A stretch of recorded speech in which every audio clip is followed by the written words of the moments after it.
Baik, terima kasih. Di sini kami akan mempresentasikan tentang cost and benefit on Uniform Accounting Standard. Kami dari kelompok 2 yang beranggotakan yang pertama ada saya sendiri, Intan Najmi Rahayu dengan NIM 2018-31021. Kemudian ada Poppy Kusuma dengan NIM 2018-31071. Kemudian ada Alfonso Aditya dengan NIM 2018-3100073. Ada Ali Facur dengan NIM 2018-3100113. Ada Nabila Salma dengan NIM 2018-3100287. Penulis artikel Korokrai, Journal of International Accounting Research Vol 17 nomor 1. Latar belakang penelitian. Konvergensi atau penggabungan beberapa standar akuntansi, meskipun lambat tapi pasti, telah terjadi di dunia ini dalam beberapa dekade terakhir. Banyak negara di seluruh dunia yang telah beralih ke IFRS. Selain itu, hal ini didukung pula dengan Securities and Exchange Commission telah berkomitmen untuk menjelaskan United States yang telah menjelaskan US GAAP dengan IFRS. Peneliti mengajukan kerangka teoritis sederhana untuk memikirkan tentang biaya dan keuntungan dari standar akuntansi yang seragam, di mana menunjukkan dengan tepat bagaimana standar akuntansi yang seragam menurunkan biaya modal, dan dalam kondisi apa masyarakat lebih baik di bawah satu standar akuntansi yang seragam daripada di bawah beberapa standar akuntansi yang beragam, dan menunjukkan bahwa standar akuntansi yang seragam lebih baik ketika produktivitas dan variasi perusahaan antara investasi besar. Tetapi standar akuntansi yang beragam lebih baik ketika biaya investasi dan variasi antar perusahaan besar. Antar perusahaan besar. Keseimbangan antara manfaat alokasi modal dari standar akuntansi yang seragam terhadap biaya sosial dan penawaran dan permintaan menentukan harga clearing pasar dan kuantitas modal dengan biaya sosial menjadi perhatian utama yang memaksa berbagai perusahaan untuk mematuhi standar yang sama. Investor memungkinkan untuk membandingkan peluang investasi di seluruh perekonomian dengan lebih mudah dengan adanya standar yang seragam, karena semua laporan keuangan disajikan dalam bahasa yang sama. Hal tersebut dapat membawa dampak positif dikarenakan dapat menarik investor ke pasar, meningkatkan pasokan pasar modal dalam perekonomian. Selanjutnya akan dipresentasikan oleh rekan saya. Baik, terima kasih atas kesempatannya. Perkenalkan, nama saya Poppy Kusuma dengan NIM 072. Di sini saya akan menjelaskan tentang tujuan dari penelitian. Nah, tujuan dari penelitian ini adalah untuk mencapainya efisiensi ekonomi secara khusus. Regulator pemerintahan memiliki standar akuntansi sendiri untuk memaksimalkan kinerja sosial.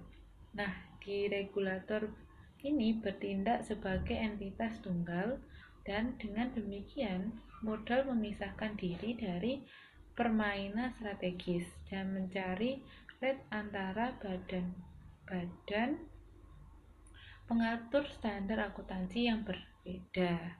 Nah, hal ini itu bukanlah untuk menyindir bahwa badan yang berbeda seperti Dewan Standar Akuntansi Keuangan dan Dewan Standar Akuntansi Internasional itu setuju sepenuhnya tentang standar akuntansi yang ada, tetapi gerakan ini itu hanya untuk menyelaraskan, dan standar akuntansi internasional menunjukkan bahwa adanya koordinasi yang substansial antara pembuat standar akuntansi internasional. Seperti itu dari saya.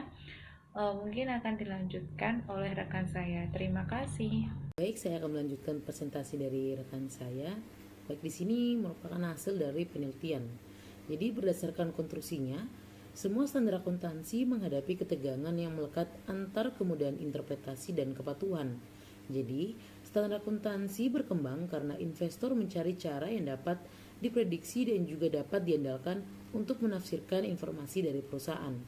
Tetapi, faktanya bahwa standar akuntansi ada dan telah berkembang dari waktu ke waktu, bahwa investor menuntut komparabilitas dalam laporan keuangan dan menggunakannya untuk mengalokasikan modal secara efisien. Nah, tetapi disitulah letak ketegangan yang melekat dalam standar akuntansi karena perusahaan cukup beragam. Standar yang beragam memiliki manfaat untuk memudahkan interpretasi laporan keuangan di seluruh komunitas investor. Tetapi, mereka juga membebankan biaya kepatuhan pada perusahaan. Sehingga beberapa di antaranya mungkin menanggung biaya yang besar untuk mematuhi standar yang sesuai dengan perusahaan pada umumnya, tetapi tidak untuk diri mereka sendiri. Nah, hasil lainnya dari penelitian ini menunjukkan bahwa standar yang seragam lebih baik jika variasi antar perusahaan kecil. Nah, variasi perusahaan kecil yang seperti apa? Jadi, eh, variasi perusahaan yang kecil berarti bahwa biaya kepatuhan yang rendah karena perusahaan yang berada di ujung distribusinya tidak terlalu besar atau dalam artiannya jauh dari standar optimal.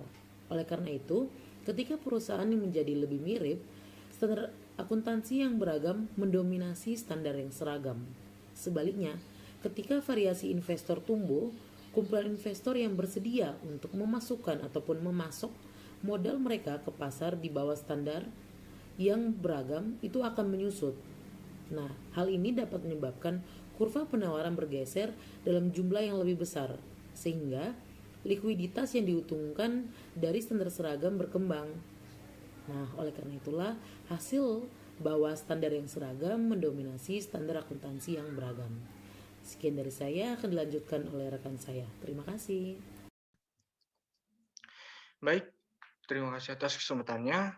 Saya Alifat Kuroman dengan NIM 113 akan melanjutkan presentasi dari rekan saya, yakni pada poin implikasi praktik.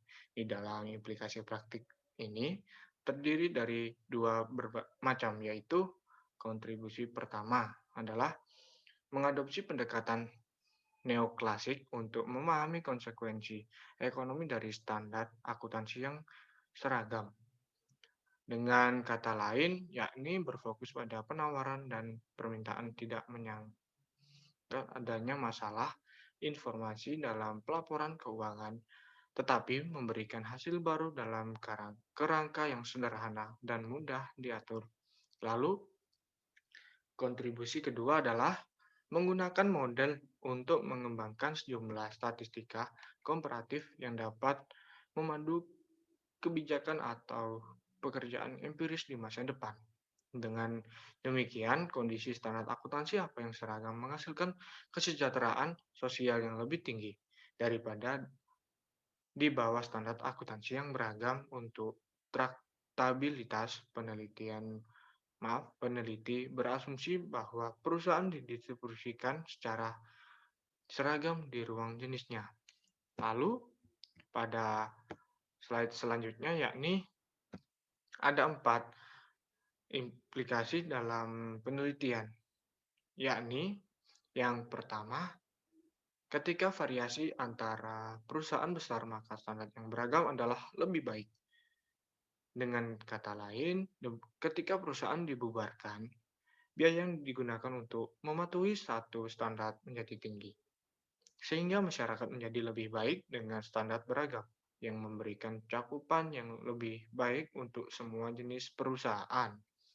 Lalu yang kedua, ketika variasi antara investor besar, maka standar yang beragam lebih baik.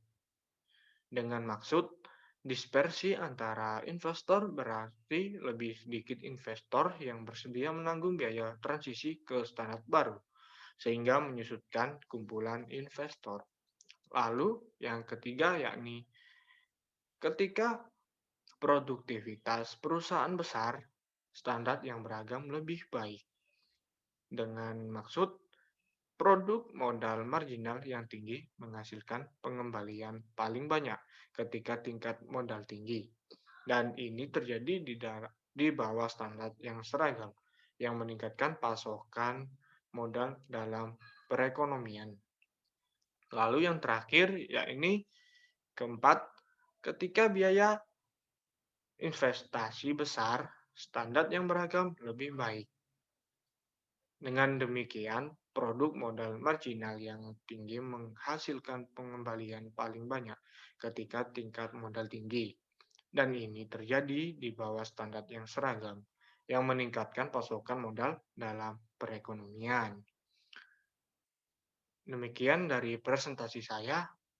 Selanjutnya akan dilanjutkan oleh rekan saya.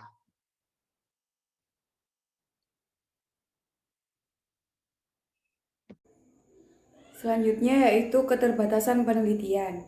Penelitian ini belum bisa menggabungkan model standar akuntansi berbasis aturan versus prinsip dan model evolusi standar akuntansi dari waktu ke waktu.